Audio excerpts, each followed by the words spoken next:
Welcome back, students. So, students, as I had told you, we will meet again in our coming classes.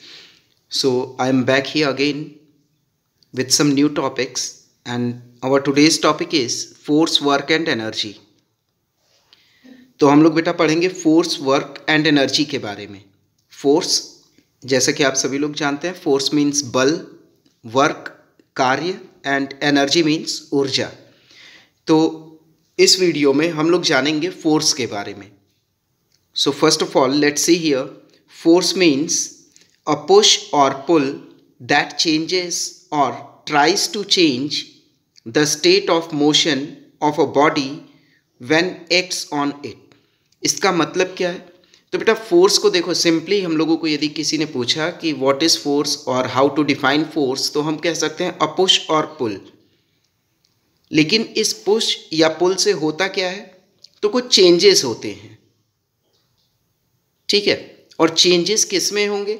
State of motion of a body. जो body होती है, कोई object है, तो उसके state of motion में यदि किसी भी बॉडी पे, किसी ऑब्जेक्ट पे हम फोर्स अप्लाई करते हैं तो उसमें कुछ चेंजेस होते हैं, ठीक है.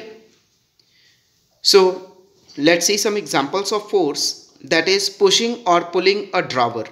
ड्रावर को बेटा क्लोज या ओपन करने के लिए हम पुश या पुल करते हैं. पुशिंग और pulling a door, same thing for the door. किसी डोर को हम लोग क्लोज या ओपन करने के लिए पुश या पुल करते हैं. और किकिंग अ फुटबॉल, फुटबॉल को किक करते हैं. Let's see state of motion. जैसा कि अभी एक न्यू टर्म आया था बेटा फोर्स की डेफिनेशन में, state of motion of a body. तो ये स्टेट ऑफ मोशन होता क्या है? Let's see. It is determined by the fact that a body is moving or not. कोई भी बॉडी, कोई ऑब्जेक्ट बेटा मूव कर रहा है कि नहीं कर रहा है, यही होता है स्टेट ऑफ मोशन. अंडरस्टैंड?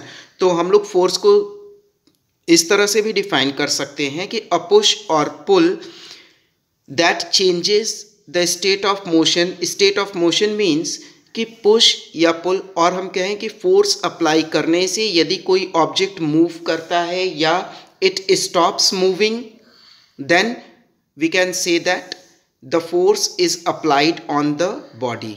उस बॉडी पे फोर्स अप्लाई किया जा रहा है. ओके. नेक्स्ट, जो स्टेट ऑफ मोशन होता है बेटा, हम इसको मोशन और रेस्ट, ये दो टर्म्स में जानते हैं. एंड मोशन मीन्स कि a body is moving. Motion का मतलब क्या हुआ कि कोई भी बॉडी, कोई भी ऑब्जेक्ट मूव कर रहा है, तो हम कहते हैं कि दैट ऑब्जेक्ट और body is in motion. Rest की बात करें हम, तो यदि कोई भी ऑब्जेक्ट है वो स्टिल है, स्थिर है, मूव नहीं कर रही है, इट मीन्स कि वो बॉडी क्या है? रेस्ट की पोजीशन में. Understand? After all these, let's see about some other effects on a body when force is acted on it.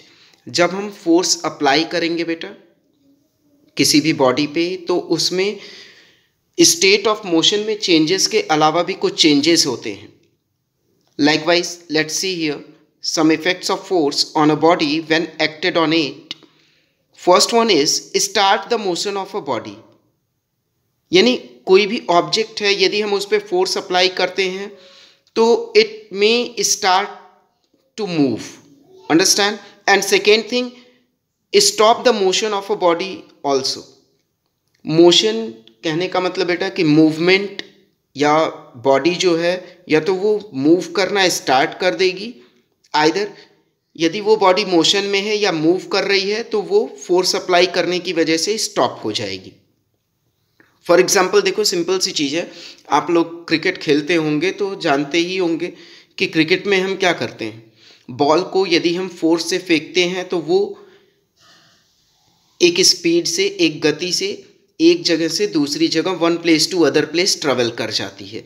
और वहीं यदि किसी बैट्समैन ने बॉल को हिट की तो वो हम तक एक स्पीड से आती रहती है, तो हम उसे कुछ फोर्स अप्लाई करके स्टॉप कर लेते हैं, रोक लेते हैं. Understand? Another thing, change the speed of a moving body. किसी भी बॉडी कि स्पीड को चेंज कर सकते हैं, ठीक है, फोर्स अप्लाई करके. Understand? And also we can change the direction of motion of a body. किसी भी बॉडी जो डायरेक्शन है, डायरेक्शन ऑफ मोशन है, उसे भी चेंज किया जा सकता है by applying some force on it.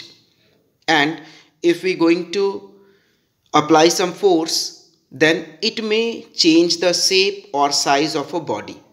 Understand? Shape और साइज भी बॉडी का चेंज कर सकते हैं. फॉर एग्जाम्पल बेटा देखो, सिंपल सी चीज़ है, कोई ऑब्जेक्ट आपके पास है, सपोज करो कि आपके पास वुडन बोर्ड है कोई, यदि आप उस पर हैमर से हिट कर दोगे विथ सम फोर्स, देन क्या होगा, उस वुडन बोर्ड का जो है शेप चेंज हो जाएगा. अंडरस्टैंड? सिंपल सी चीज़ है. एक और एग्जांपल आप लोगों को दे देता हूँ. फॉर एग्जांपल आप लोगों के पास कोई भी ऑब्जेक्ट है, कोई टॉय है, ठीक है, तो आप लोगों के पास कोई टॉय है, सॉफ्ट टॉयज़ को ले लीजिए. तो सॉफ्ट टॉयज़ को बेटा आप लोग देखते होंगे कि हम स्क्विज कर देते हैं, तो स्क्विज करने से उनका शेप चेंज हो जाता है.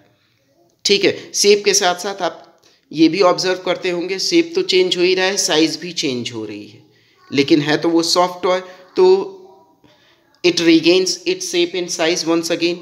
जैसे ही हम रिलीज करते हैं वो अपनी शेप और साइज फिर से रीगेन कर लेता है. Understand? Now come to the next point, that is types of forces. So there are different types of forces present in nature, and that are muscular force, frictional force, mechanical force. Fourth one is elastic force. Fifth one is magnetic force, gravitational force and buoyant force. Understand? So these are various types of forces found in nature. Naturally ये सभी forces क्या है बेटा, हमारे surroundings में पाए जाते हैं, हम इनको अप्लाई करते हैं अपनी रेगुलर लाइफ में, हम लोग इन्हें फील करते हैं, एक्सपीरियंस करते हैं. So students, this is all for today's class, and in our coming class, in our next class, we will discuss about various types of forces in detail. हम लोग various types of forces के बारे में detail में बात करेंगे. Okay? So thank you and have a nice time to you all.